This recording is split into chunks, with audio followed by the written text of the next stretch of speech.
History Secrets.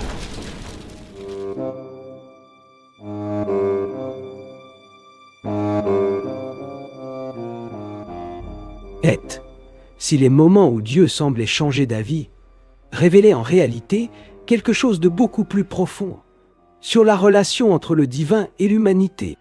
Et Jédiena, on est mis à Dan. Tout au long de la Bible, plusieurs passages donnent l'impression que Dieu change d'avis.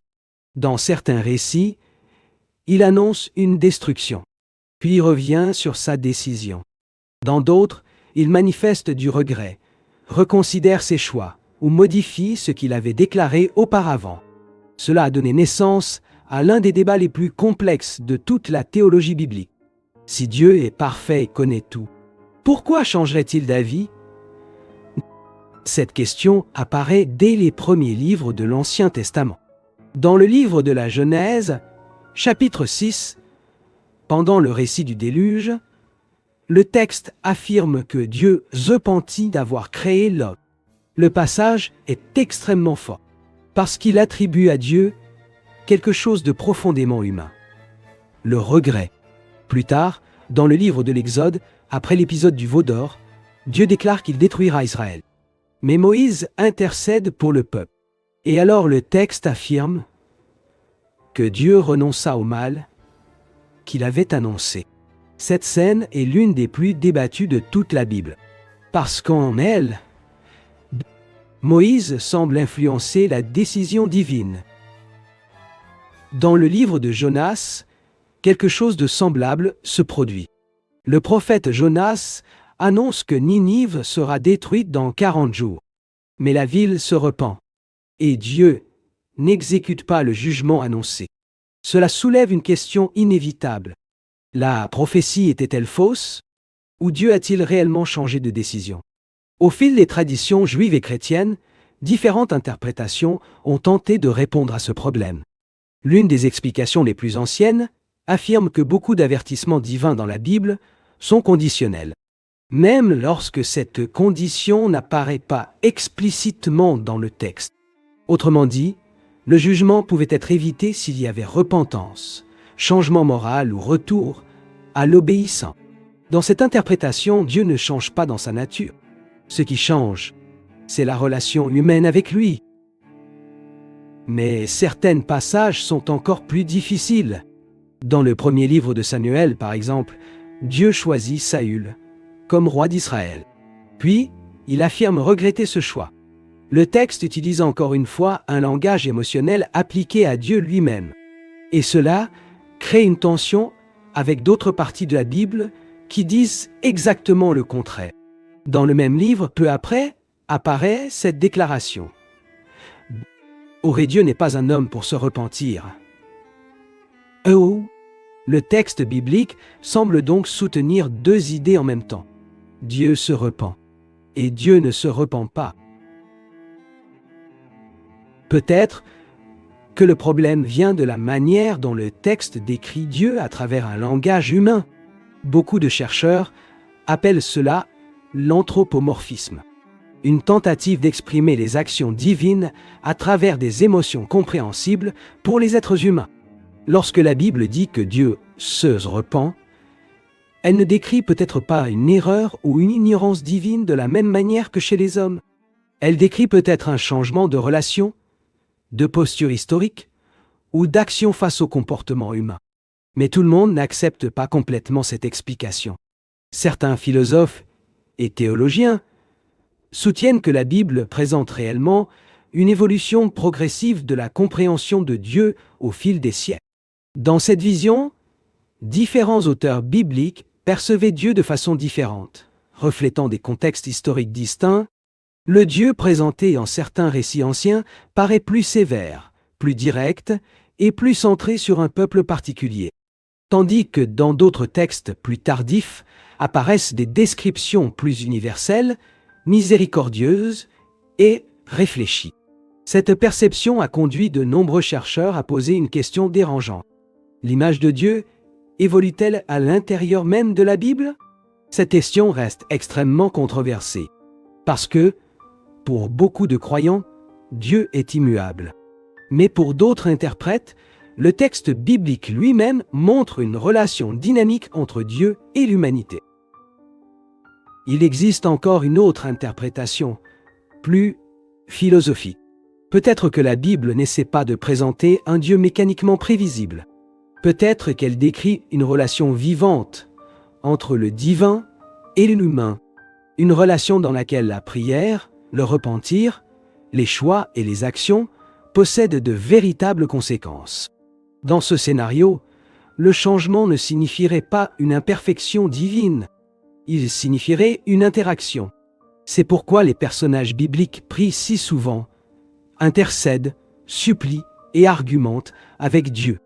Dans plusieurs épisodes, ces interactions semblent modifier le cours des événements. Abraham intercède pour Sodome. Moïse intercède pour Israël. Ézéchias prie et reçoit davantage d'années de vie. Jonas voit une prophétie ne pas s'accomplir. Le texte biblique présente constamment un Dieu qui répond à l'histoire humaine. Et c'est peut-être précisément ce qui rend cette question si difficile, parce que la Bible semble affirmer simultanément deux idées qui restent en tension permanente. Dieu connaît tout, mais il interagit avec de véritables décisions humaines. Dieu est immuable, mais il répond aux actions humaines dans l'histoire. Et cette tension n'est jamais totalement résolue.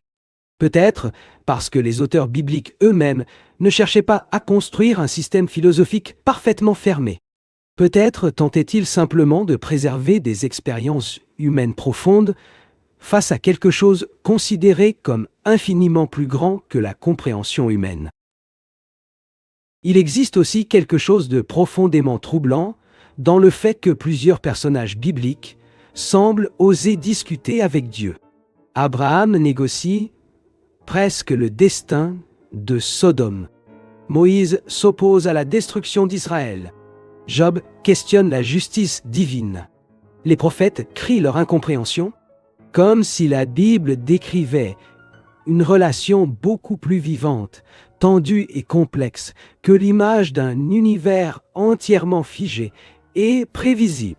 Et peut-être que cela change complètement la manière de comprendre ces récits, car si Dieu répond réellement aux choix humains, alors les décisions humaines possèdent un poids immense à l'intérieur même de l'histoire biblique. Peut-être que le véritable mystère n'est pas de savoir si Dieu change d'avis.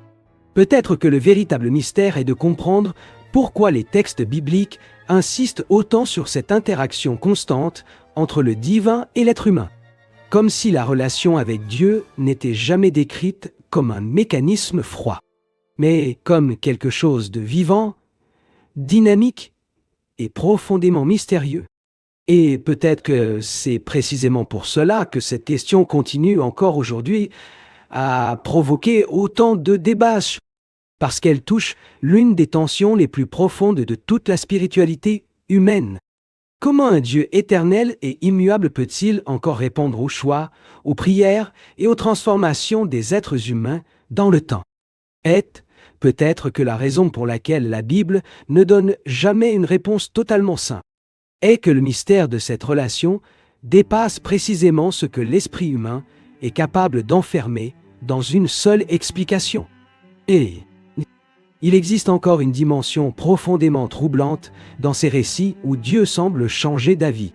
Très souvent, ces changements apparaissent précisément après une réaction humaine, une prière, un repentir, une intercession, une transformation morale, comme si les textes bibliques voulaient montrer que l'histoire humaine n'est pas totalement figée. Dans le récit du veau d'or, par exemple, Moïse ne reste pas silencieux devant la colère divine.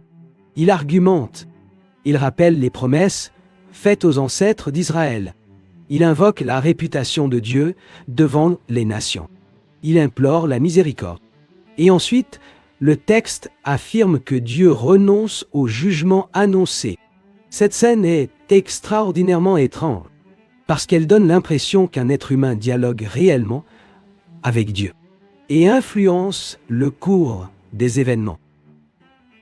Cela soulève une question extrêmement profonde.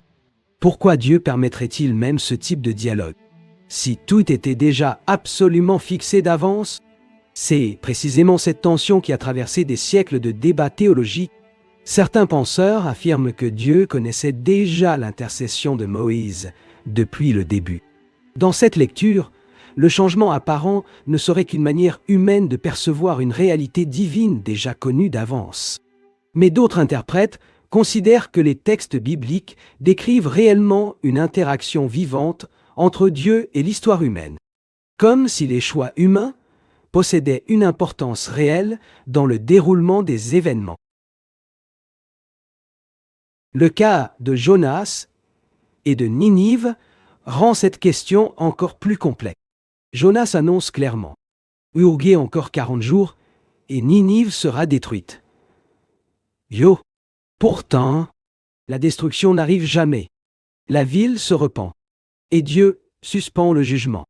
Ce détail dérange énormément certains lecteurs, parce qu'il semble transformer la prophétie en possibilité conditionnelle plutôt qu'en certitude absolue. Et peut-être que c'est précisément cela que plusieurs traditions anciennes ont tenté d'expliquer. Dans la pensée prophétique hébraïque, certaines annonces divines ne seraient pas destinées uniquement à prédire l'avenir. Elles serviraient aussi à provoquer une transformation humaine. Dans cette logique, la prophétie accomplit parfois son objectif précisément lorsqu'elle ne se réalise pas, parce qu'elle pousse les hommes à changer avant la catastrophe. Mais il existe des passages encore plus difficiles.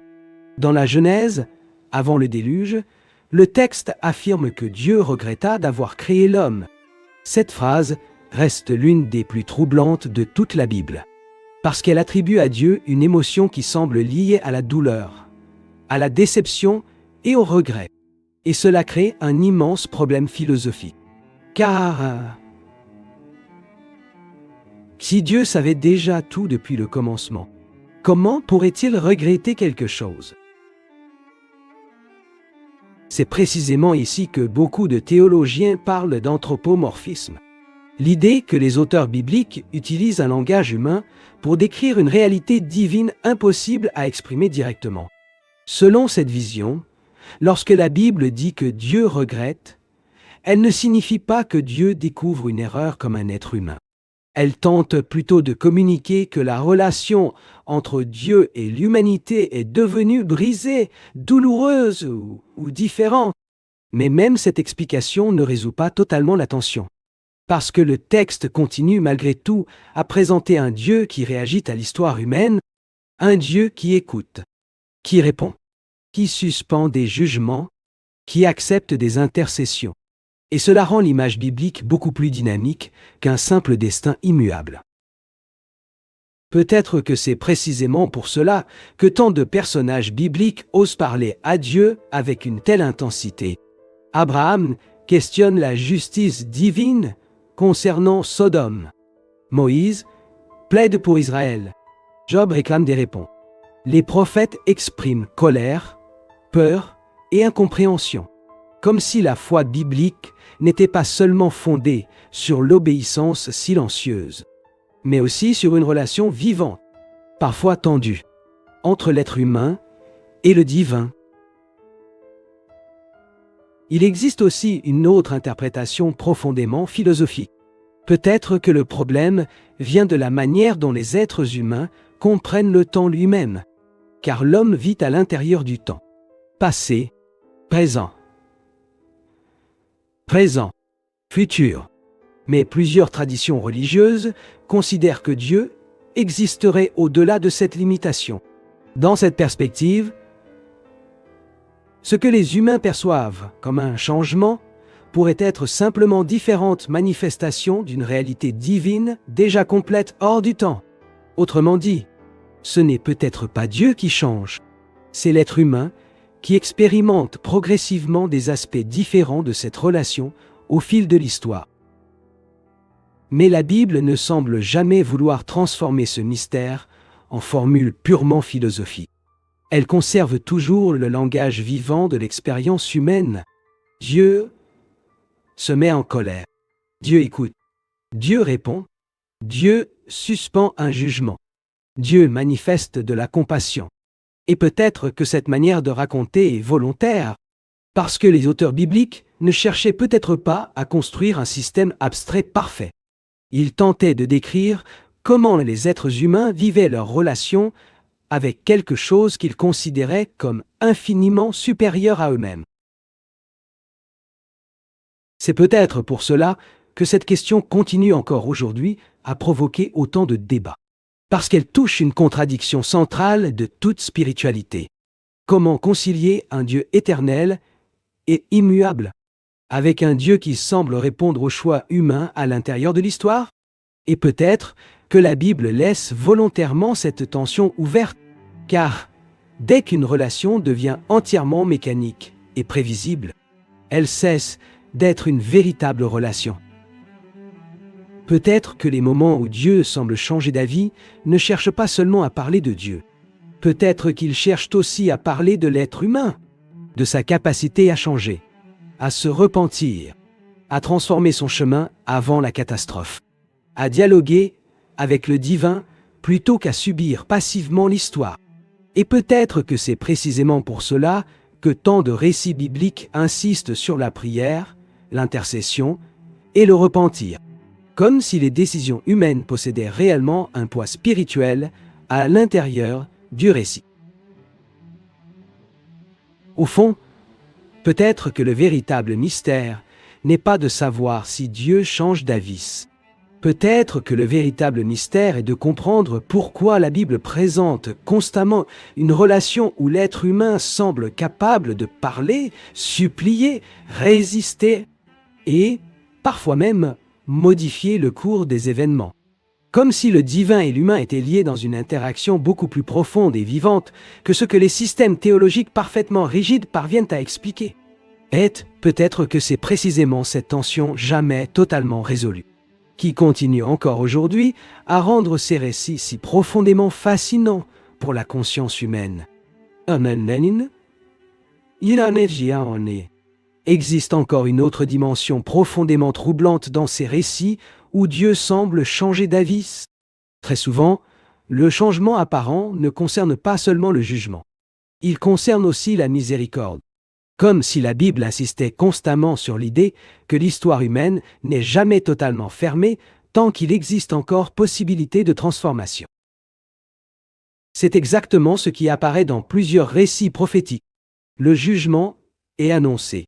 Mais ensuite, quelque chose change. Les hommes se repentent. Ils prient, ils jeûnent, ils reviennent vers Dieu. Et alors le destin annoncé semble se modifier. Cela donne parfois l'impression que l'avenir lui-même reste ouvert. Et c'est précisément ce qui a conduit certains penseurs religieux à une question très difficile. Les prophéties bibliques décrivent-elles un futur fixe ou un futur conditionnel? Le cas de Ninive reste probablement l'exemple le plus célèbre. Jonas ne présente pas sa prophétie comme une possibilité. Il annonce une destruction certaine. Pourtant, lorsque la ville change de comportement, le jugement n'arrive pas.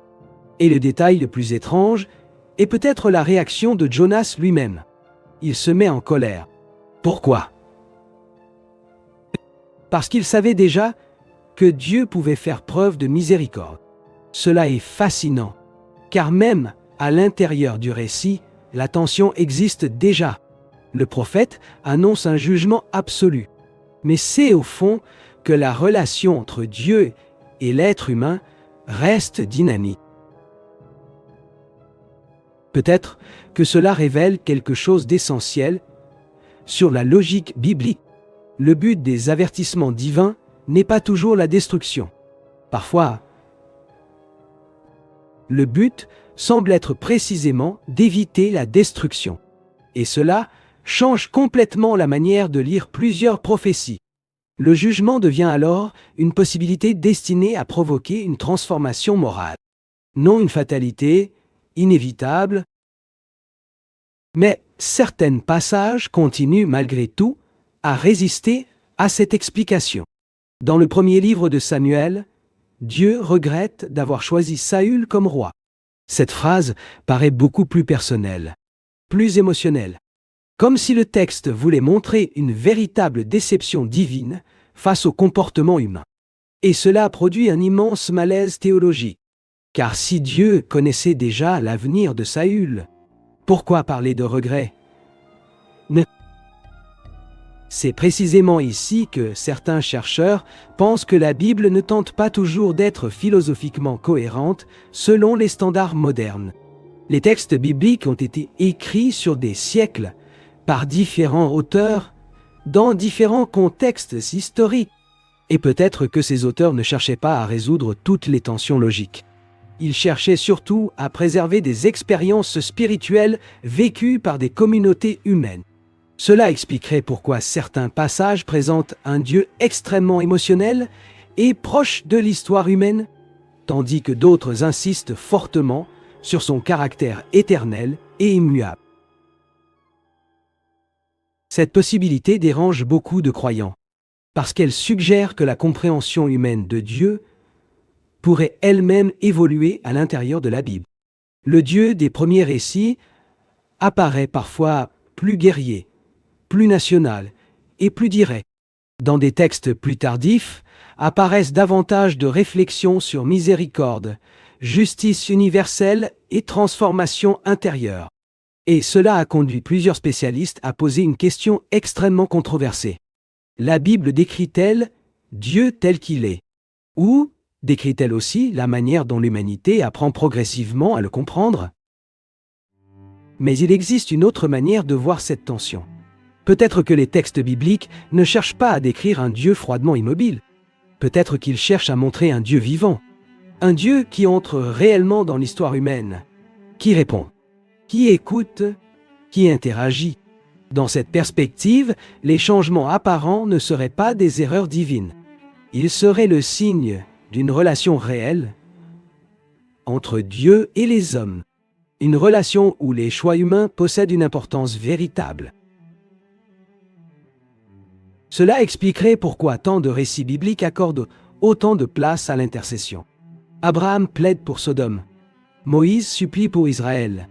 Ézéchias prie pour sa vie. Les prophètes implorent la miséricorde.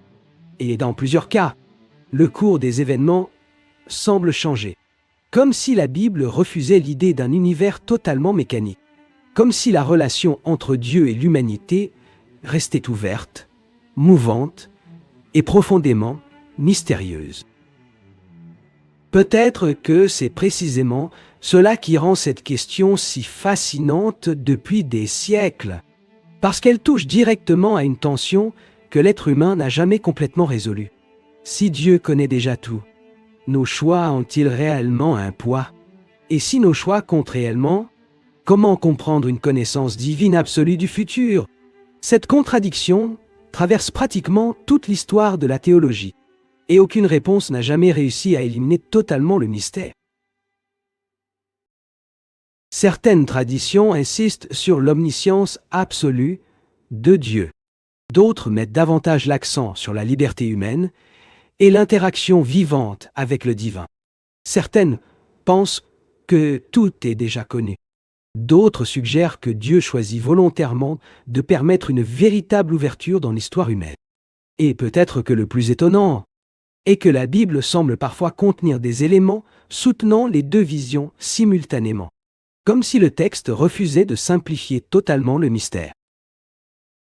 Il existe aussi quelque chose de profondément humain dans le fait que les auteurs bibliques utilisent constamment des émotions pour parler de Dieu. La colère, la compassion, le regret, la miséricorde, peut-être parce que l'être humain ne possède aucun autre langage capable de parler du divin.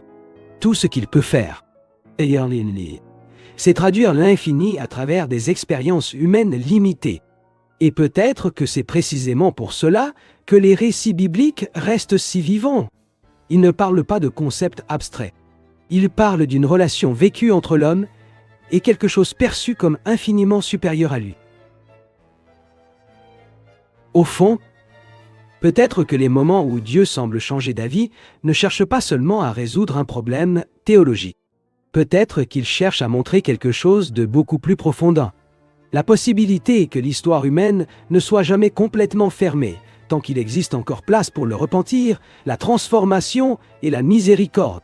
Et peut-être que c'est précisément pour cela que ces récits continuent encore aujourd'hui à troubler autant la conscience humaine, parce qu'ils laissent ouverte une possibilité vertigineuse, la possibilité que les choix humains comptent réellement à l'intérieur même de la relation entre l'homme et le divin. Et peut-être que c'est précisément cette idée, plus que le changement apparent de Dieu lui-même, qui continue encore aujourd'hui à fasciner et à déstabiliser l'esprit humain. Mais peut-être qu'au fond, la question la plus troublante n'est pas seulement de savoir si Dieu change d'avis. Peut-être que la véritable question est de comprendre pourquoi les textes bibliques insistent autant sur le fait que les choix humains semblent avoir un impact réel sur l'histoire. Car, dans de nombreux récits, rien ne paraît totalement automatique. Lorsque Moïse prie, quelque chose change. Lorsque Ninive se repent, quelque chose change. Lorsque les prophètes avertissent, quelque chose change. Comme si la Bible refusait constamment l'idée d'un destin entièrement figé et inaccessible à toute interaction humaine. Et cela crée une vision extrêmement différente de la spiritualité. Une vision dans laquelle les décisions humaines possèdent un véritable poids moral et spirituel. Peut-être que c'est précisément pour cela que les récits bibliques accordent autant d'importance à la responsabilité. Car si tout était déjà absolument fermé et immuable, alors la prière, le repentir et les choix humains sembleraient presque inutiles. Mais dans les Écritures, les hommes continuent malgré tout à supplier, à espérer et à tenter de changer leur chemin, comme s'ils croyaient réellement que leurs actions pouvaient encore modifier quelque chose. Et le plus étrange, c'est que le texte semble parfois confirmer cette possibilité. Cela devient encore plus profond lorsqu'on observe la manière dont Dieu est présenté dans plusieurs passages. Il ne ressemble pas à une force froide ou distante. Il écoute, il répond, il se met en colère, il manifeste de la compassion, il dialogue avec les hommes. Et même lorsque ce langage est interprété comme symbolique ou anthropomorphique, une chose demeure. La Bible insiste constamment sur une relation vivante entre le divin et l'humain. C'est peut-être précisément ce qui distingue les récits bibliques de certaines visions purement fatalistes du monde antique. L'histoire n'est pas totalement mécanique. Elle reste ouverte à la transformation. Même après des erreurs graves, même après des avertissements sévères, même après des périodes de corruption. Cette idée apparaît partout. Israël échoue, mais peut revenir. Ninive est avertie, mais peut se repentir. David tombe, mais continue malgré tout son chemin.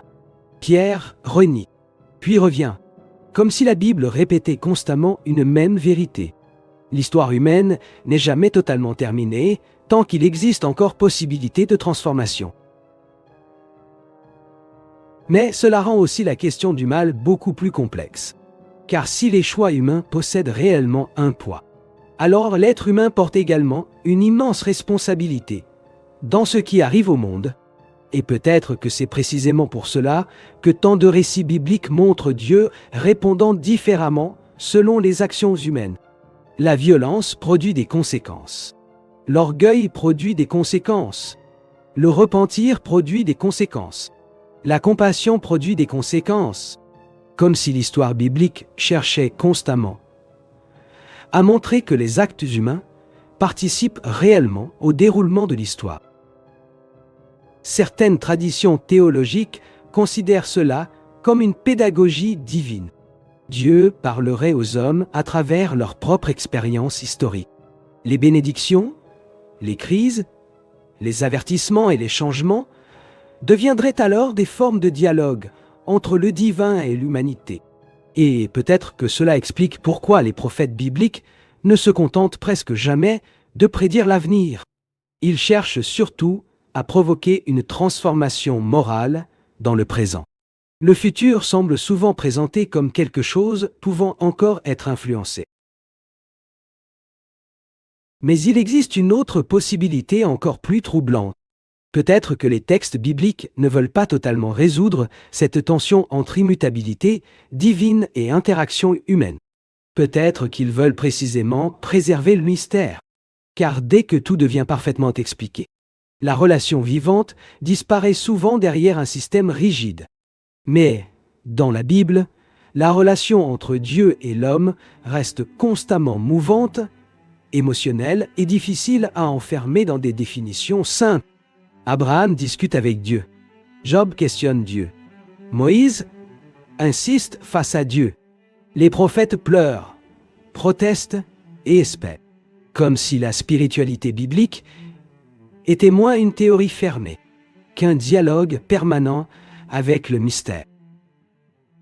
Et peut-être que c'est précisément pour cela que ces récits continuent encore aujourd'hui à provoquer autant de débats, parce qu'ils touchent une question que l'être humain n'a jamais totalement résolue. Sommes-nous réellement libres? Nos choix changent-ils réellement quelque chose? La prière possède-t-elle un véritable effet? Ou tout est-il déjà connu depuis toujours? La Bible semble parfois répondre oui à toutes ces questions en même temps. Et c'est précisément ce qui la rend si difficile à enfermer dans une seule logique parfaitement cohérente. Peut-être que le véritable mystère n'est donc pas de savoir si Dieu change d'avis. Peut-être que le véritable mystère est de comprendre pourquoi les textes bibliques présentent constamment l'histoire humaine comme un espace vivant, où les choix, la conscience, le repentir et la relation avec le divin semblent posséder une importance réelle, comme si l'être humain n'était pas simplement un spectateur passif du destin, mais un participant actif dans une relation spirituelle profondément mystérieuse. Et peut-être que c'est précisément cela qui continue encore aujourd'hui à fasciner tant de consciences. La possibilité vertigineuse que les décisions humaines ne soient pas insignifiantes, mais qu'elles participent réellement à quelque chose de beaucoup plus vaste que ce que l'homme peut comprendre complètement. Car peut-être que les moments où Dieu semble changer d'avis ne cherchent pas seulement à parler de Dieu, mais à rappeler à l'humanité que ses choix pourraient avoir un poids spirituel infiniment plus profond qu'elle ne l'imagine.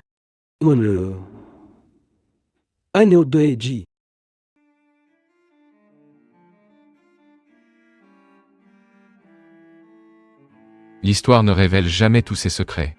Entre ruines, manuscrits oubliés et civilisations perdues, il existe encore des questions qui défient tout ce que nous pensons savoir. Peut-être que certaines réponses ont déjà été trouvées, mais beaucoup d'autres restent cachées. Ceci était un autre documentaire de History Secret. Abonnez-vous à la chaîne et continuez à explorer les mystères les plus profonds de l'histoire. Car certains secrets de l'histoire attendent encore d'être révélés.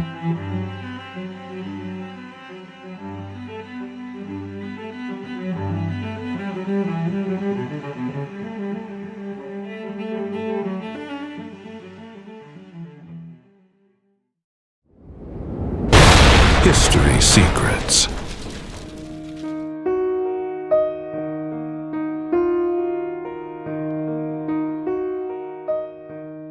Cette nuit-là, le palais brillait comme rarement on l'avait vu à Babylone.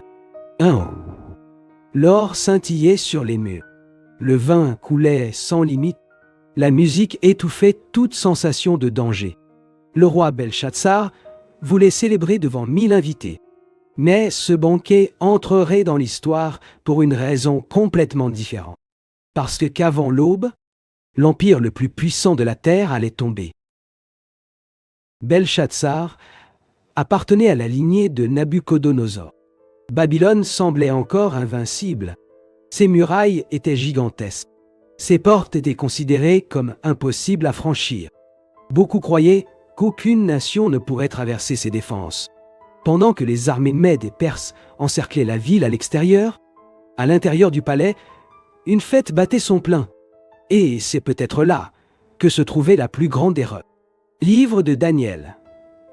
Chapitre 5. Le récit décrit un roi totalement livré à l'arrogance.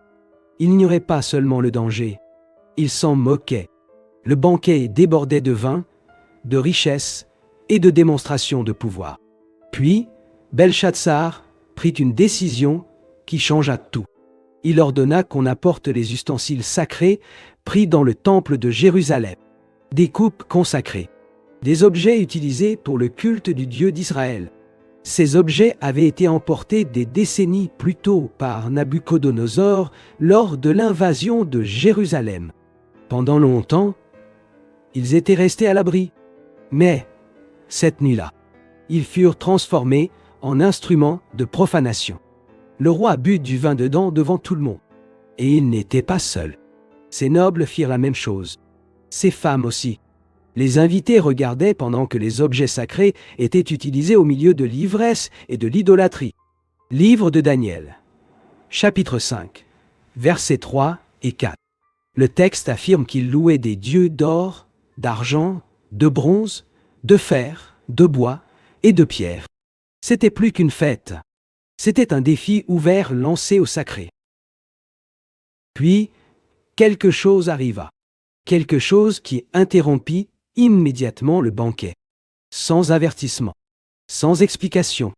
Une main apparut. Seulement une main. Aucun corps. Aucune silhouette humaine. Uniquement des doigts écrivant sur le mur du palais. Devant le chandelier. Devant le roi, le silence envahit la salle. La musique s'arrêta. Le vin perdit son goût. Et, pour la première fois cette nuit-là, Belshazzar eut peur. Livre de Daniel, chapitre 5, verset 6. Le texte décrit un détail troublant. Les genoux du roi s'entrechoquaient. Son visage changea complètement. L'homme qui, quelques minutes auparavant, se moquait du sacré tremblait maintenant devant quelque chose qu'il ne pouvait pas comprendre.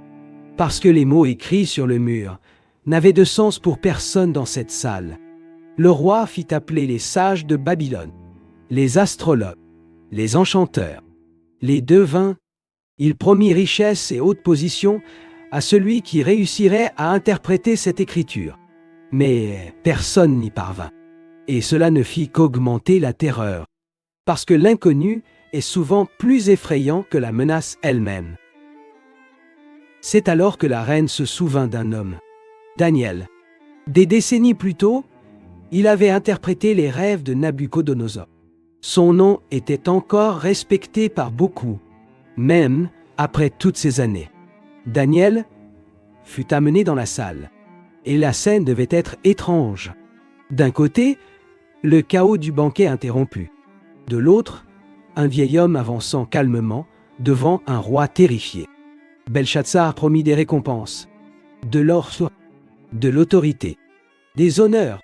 Mais Daniel refusa. Livre de Daniel, chapitre 5, verset 17. Il dit, « Oré, garde tes dons pour toi. » Or, allié.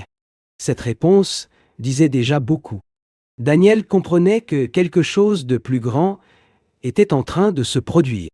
Alors il commença à rappeler au roi l'histoire de Nabuchodonosor. L'orgueil, l'arrogance, l'humiliation.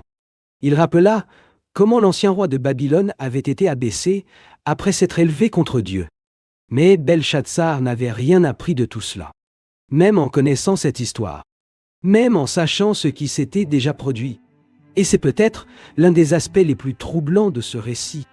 Parce que le problème n'était pas l'ignorance. C'était un défi conscient. Daniel interpréta alors le message. Ogé, men, tekel, et par saint. Livre de Daniel, chapitre 5, verset 25. Chaque mot portait un jugement. Ogé, men. Yo, Dieu a compté les jours de ton royaume. Ogé, tekel. Dieu, tu as été pesé dans la balance et trouvé insuffisant. Oré Pérez. Yo, ton royaume sera divisé et livré aux Mèdes et aux Perses. Ce n'était pas un avertissement lointain, c'était une sentence immédiate. Cette même nuit, Babylone tomba. Livre de Daniel, chapitre 5, verset 30. Le roi Belshazzar fut tué, et l'empire commença à disparaître de l'histoire. Les historiens ont longtemps douté de ce récit. Certains affirmaient que Belshazzar n'avait jamais existé. Son nom n'apparaissait pas dans les listes traditionnelles des rois babyloniens. Mais les découvertes archéologiques ont changé cela. D'anciennes tablettes retrouvées en Mésopotamie ont confirmé l'existence de Belshazzar. Elles révélaient qu'il gouvernait comme co-régent pendant l'absence de Nabonide. Des détails longtemps considérés comme légendaires ont fini par recevoir un appui historique. Et cela a rendu le récit encore plus fascinant. Parce que le texte biblique avait conservé des informations qui semblaient perdues depuis des siècles. Il existe aussi un autre détail intrigant. Les anciens historiens racontent que les Perses auraient détourné une partie du fleuve Euphrate pendant l'invasion. Cela permit à des soldats de traverser des zones autrefois protégées par l'eau. Pendant que la fête continuait, l'ennemi entrait déjà dans la ville. Peut-être que personne à l'intérieur du palais ne s'en rendait compte. Peut-être que les murailles gigantesques avaient créé une fausse impression de sécurité. Et cela transforme le banquet en quelque chose de profondément symbolique. Parce qu'il arrive parfois que la chute commence précisément au moment où tout le monde se croit protégé. Le texte de Daniel ne décrit pas seulement la fin d'un roi. Il décrit l'effondrement d'une arrogance collective. Toute une civilisation convaincue qu'elle ne tomberait jamais. Mais l'Écriture est apparue. Et après cela, plus rien ne resta pareil. Aujourd'hui encore, l'expression « égayer l'Écriture est sur le mur ou est » existe dans plusieurs cultures, comme le symbole d'une destruction inévitable. Un avertissement impossible à ignorer. Quelque chose qui annonce la fin avant même que les autres ne la voient arriver. Et c'est peut-être cela qui rend cette histoire si puissante à travers les siècles.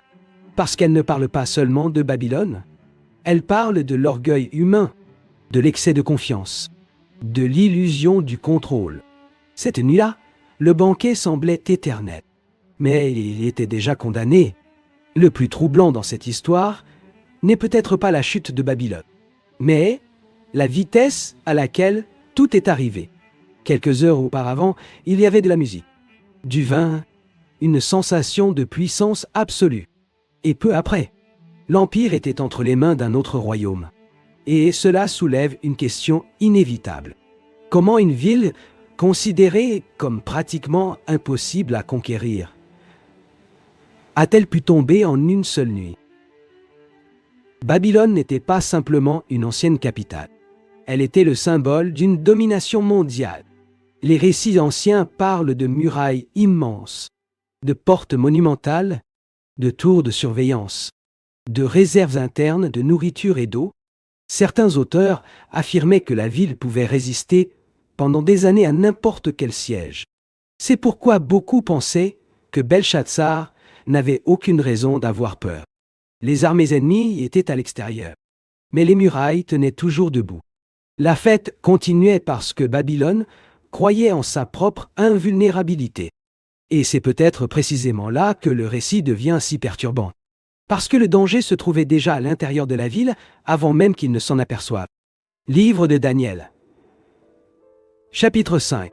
Le texte ne décrit pas de longues batailles. Il ne décrit pas de résistance héroïque. Le jugement semble rapide, presque silencieux, comme si l'Empire s'était effondré de l'intérieur vers l'extérieur. Les historiens anciens, comme Hérodote et Xénophon, ont laissé différentes versions de la conquête perse. Mais toutes deux conservent un élément semblable, le fleuve Euphrate. Selon ces récits, les Perses détournèrent le cours des eaux. Quand le niveau baissa, les soldats purent traverser des zones normalement protégées par le fleuve. Pendant que beaucoup célébraient dans les palais, l'ennemi avançait déjà dans la ville. Il y a quelque chose de presque symbolique dans cette image.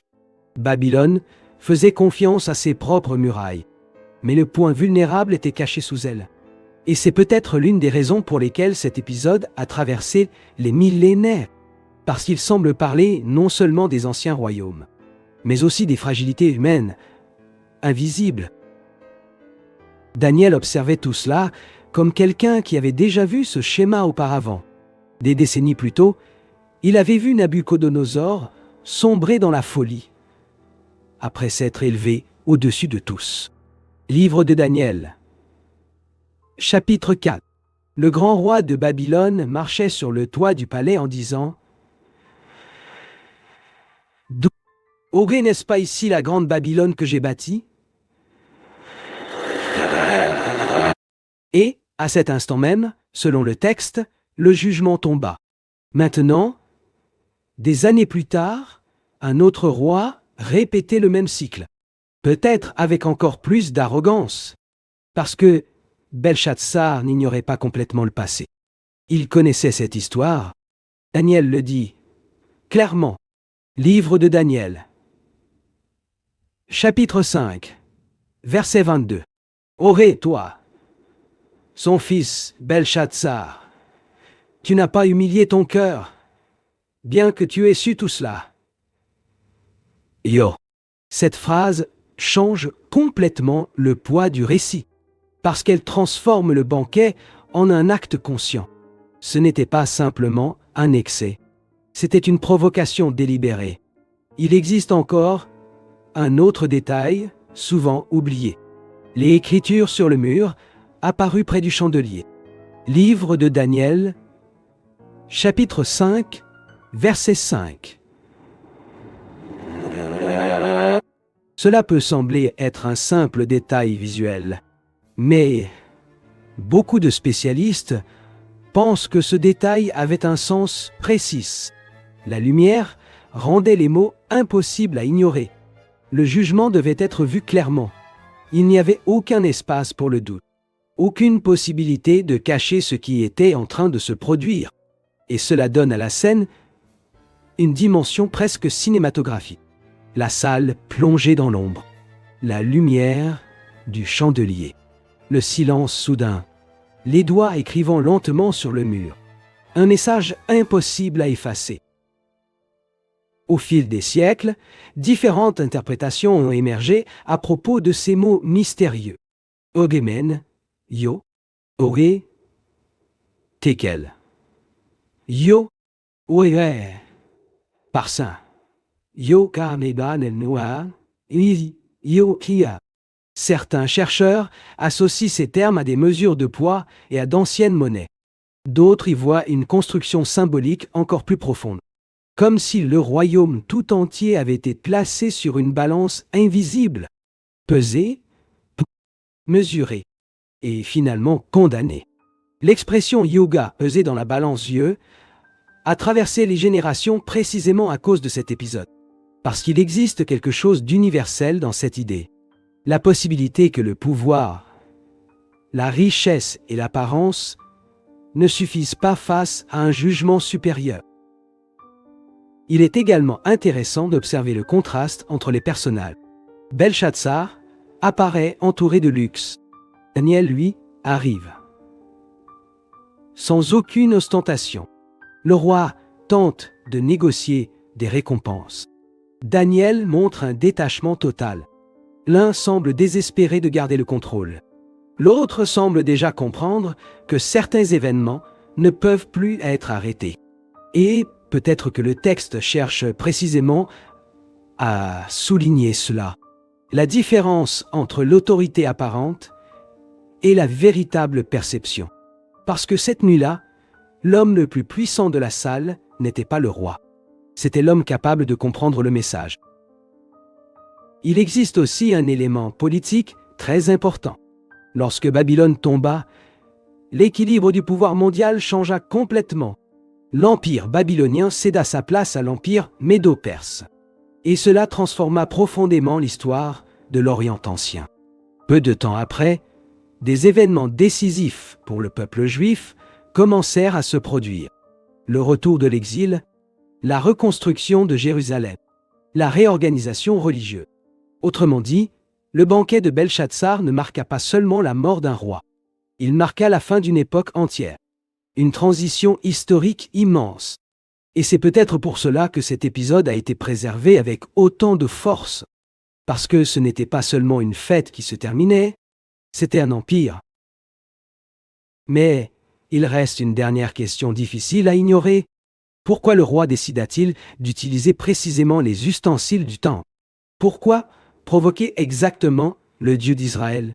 Certains spécialistes pensent que cela faisait partie d'une démonstration politique, une manière d'affirmer que les dieux de Babylone avaient définitivement vaincu. D'autres y voient quelque chose de plus profond encore, une sorte d'aveuglement provoqué par l'excès de pouvoir. Comme si Belshazzar croyait que rien ne pouvait l'atteindre, ni les hommes, ni les armées, ni même le sacré.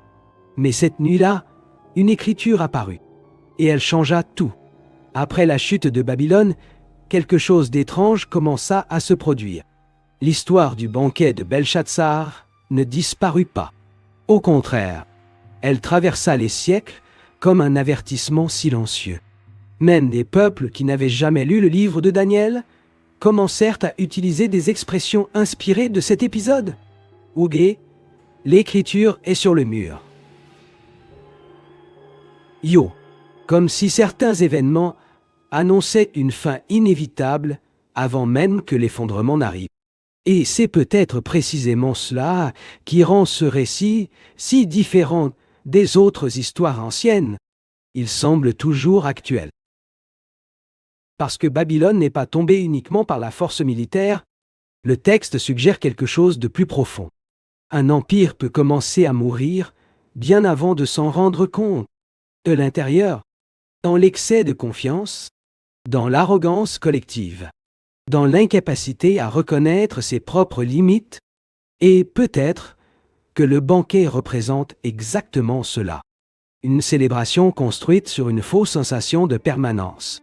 Pendant que les invités buvaient du vin, le monde autour d'eux était déjà en train de changer. Certains spécialistes voient un parallèle fascinant entre Babylone et d'autres grandes civilisations anciennes. L'Égypte, l'Assyrie, Rome. Toutes semblaient éternelles à un moment de leur histoire. Toutes croyaient posséder une stabilité absolue. Mais aucune n'est restée intacte pour toujours. Et cela crée un schéma troublant dans l'histoire humaine. Les grands empires perçoivent rarement leur propre déclin pendant qu'il est en train de se produire. Très souvent, l'excès de confiance empêche toute véritable perception du danger. Dans le cas de Babylone, les murailles gigantesques ont peut-être produit exactement cette illusion. Une protection absolue, un contrôle absolu, une sécurité absolue. Mais le texte de Daniel semble insister sur une autre idée. Aucun pouvoir humain n'est permanent. Il existe aussi une dimension psychologique extrêmement forte dans ce récit. La peur de Belshazzar apparaît avant même la destruction physique. D'abord vient l'écriture. Ensuite vient l'effondrement. Comme si le jugement commençait dans la conscience avant d'atteindre le royaume. Livre de Daniel, chapitre 5, verset 6. Le texte décrit le visage du roi se transformant complètement. Ses pensées le troublaient. Ses genoux tremblaient. L'homme entouré de richesses devient incapable de contrôler son propre corps. Et c'est peut-être l'une des scènes les plus humaines de tout cet épisode. Parce que la véritable peur apparaît souvent au moment où nous réalisons que nous avons perdu le contrôle de la réalité. Au fil de l'histoire juive et chrétienne, Babylone a aussi commencé à porter une signification symbolique.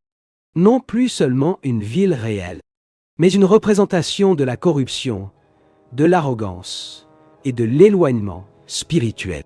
Dans le livre de l'Apocalypse, par exemple, Babylone réapparaît comme symbole de décadence et de chute. Apocalypse, chapitres 17 et 18, la ville devient l'image de systèmes humains marqués par l'orgueil et l'illusion d'un pouvoir éternel. Cela montre à quel point la mémoire de ce banquet a continué de résonner des siècles plus tard. Le nom Babylone a cessé de représenter uniquement un lieu. Il est devenu le symbole d'une condition humaine. Il existe encore un autre détail rarement commenté. Daniel disparaît pratiquement du récit, juste après avoir interprété le message. Il apparaît. Il explique la signification. Puis, le texte revient immédiatement à la chute du roi, comme si Daniel n'avait jamais été le véritable centre de l'histoire, mais plutôt l'inévitabilité de ce qui allait arriver. Le message a été déjà écrit, Le cours de l'histoire avait déjà changé, et personne dans cette salle ne semblait capable d'empêcher cela. C'est peut-être pour cette raison que l'image de la main écrivant sur le mur reste si puissante visuellement, parce qu'elle brise complètement la logique habituelle. Il n'y a aucune bataille à cet instant, aucune invasion visible, aucune violence immédiate. Il n'y a que le silence, un message et la peur, comme si la véritable terreur venait de cette compréhension soudaine que certaines conséquences avaient finalement atteint leur heure. De nombreux documentaires modernes tentent aujourd'hui de reconstruire visuellement Babylone. Les portes d'Ishtar, les corridors cérémoniels, les temples gigantesques, les ruines retrouvées en Irak révèlent des fragments impressionnants de cette civilisation. Mais peut-être que l'aspect le plus marquant ne se trouve pas dans les pierres, mais dans la mémoire qui a survécu. Parce que des millions de personnes connaissent encore l'histoire du banquet, même sans avoir jamais vu Babylone. Et cela est rare.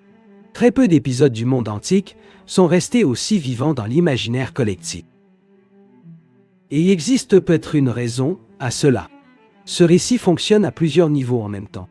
Comme histoire politique, comme réflexion spirituelle, comme enquête historique, comme symbole psychologique. Chaque génération découvre quelque chose de différent dans cette salle illuminée. Certains y voient le jugement divin, d'autres y voient l'effondrement inévitable de l'orgueil humain. D'autres encore observent simplement la fragilité des civilisations. Peut-être que le texte survit précisément parce qu'il ne livre jamais une seule interprétation définitive.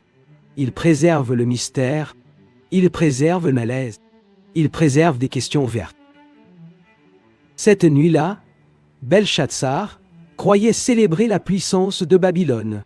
Mais peut-être que le banquet était déjà un funérail invisible. Les invités riaient encore. Ils buvaient encore.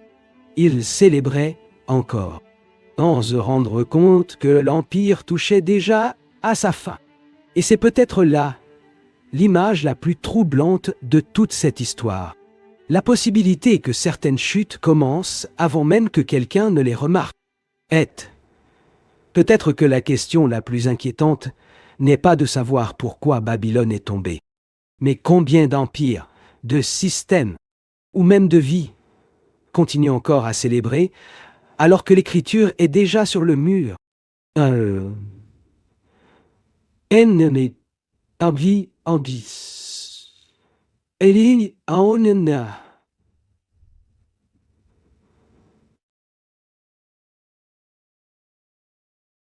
La quête pour comprendre le passé a toujours fait partie du parcours humain. Nous explorons des ruines, déchiffrons des inscriptions anciennes et enquêtons sur des récits oubliés. Chaque découverte élargit notre compréhension des civilisations qui nous ont précédés. Mais elle révèle aussi de nouvelles questions. Des questions qui continuent d'alimenter notre curiosité. Car l'histoire n'est pas seulement un récit du passé. C'est un chemin continu de découverte. Ceci était History Secret.